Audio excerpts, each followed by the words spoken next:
Today, we are going to go ahead and talk about Christian persecution, specifically in Gaza. We will be doing a lot more videos about Christian persecution worldwide, so definitely give me a follow, subscribe, all of that. As on TikTok, I'll be holding lives about this. On YouTube, I'll be posting videos. And so once I reach uh, a certain number on YouTube, I'll be doing lives on there as well. Today, we're covering the story of Rami Ayad. He was actually killed in Gaza in 2007.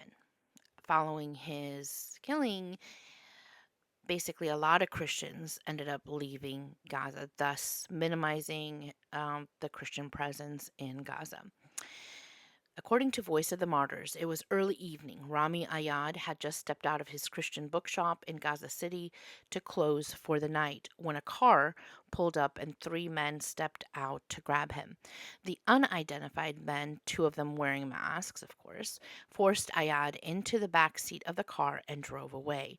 The attack surprised him, but was not fully unexpected, as he had earlier noticed a car with no license plates following him. As the manager of Gaza's only Christian bookshop, he had also received several death threats throughout the course of his work. Though he knew the risks involved, Ayad had continued to run the teacher's bookshop. Owned and operated by the Palestinian Bible Society, bookshop was more than just a bookshop offering Bibles and other Christian books and resources. Ayad's ministry there included computer classes and other educational opportunities for the citizens of Gaza, many whom are uneducated, jobless, and living in poverty. So it wasn't only religious work that he was doing, he was actually providing resources for the people there. Much needed resources, mind you. So Beloved was the bookshop that, after a small bombing several months before, which caused a temporary closing of the shop, people rallied together in a demonstration to persuade the Bible Society to reopen it. In addition to his work with the Bible Society, Ayad was also a leader of the Awanas Club and the summer children's camp at his church.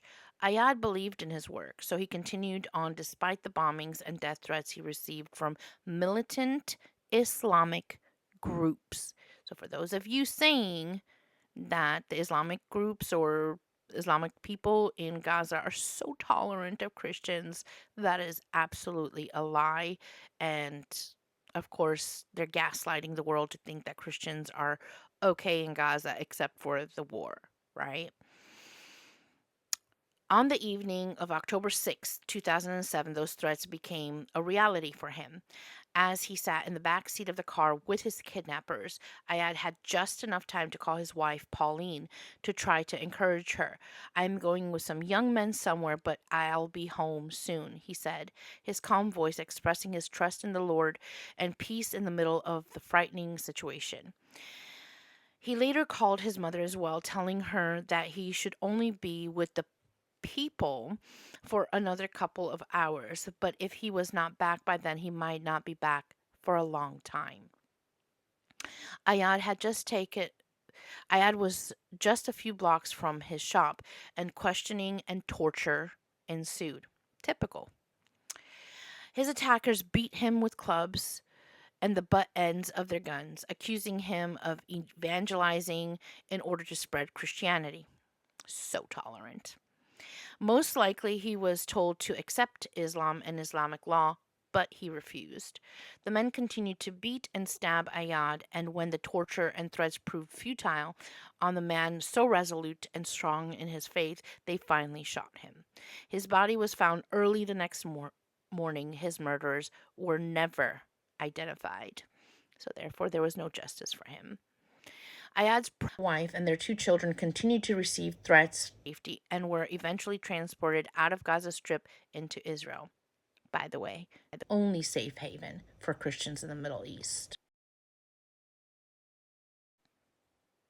In a place where Islam reigns and the small percentage of Christians are increasingly threatened and pressured to accept Islamic law in return for their safety, the odds were against Rami Ayad. He didn't let fear for his own life deter him from doing the Lord's work, caring for people and spreading the message of the gospel. His life and death will continue to encourage Christians around the world to stand firm in all things. As a Christian worker in Gaza said after Ayad's death, all things work together for good. God has a purpose for letting this happen. It will not silence the church. So, right now, a lot of gaslighting is in fact happening, where, of course, the blame for the diminishing Christian population in Gaza is being put on who else but Israel. Yes, there is a war, but the persecution, even before the war, came from the Islamic groups within Gaza.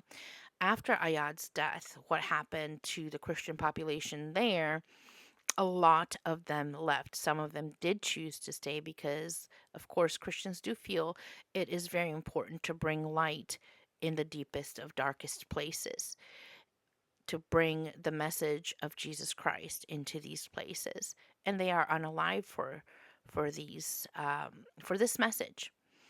So don't be fooled. There is Christian persecution happening in Gaza. The current population of Christians in Gaza has dropped down to just 600, where it used to thrive before Israel left the Gaza Strip. As I mentioned, I will be doing a lot of lives here on TikTok. I'll be posting videos on YouTube. So make sure, whether you're listening to this on TikTok or YouTube or any other platform, make sure that you follow, like, subscribe, comment. Let's get the message out and let's be a voice for the voiceless, because surely the media is not covering these persecutions, and I do feel that it is time that we expose these places that persecute Christians, and not just Christians. We'll be talking about other groups that are also persecuted as well. Thank you for listening, and have a beautiful day.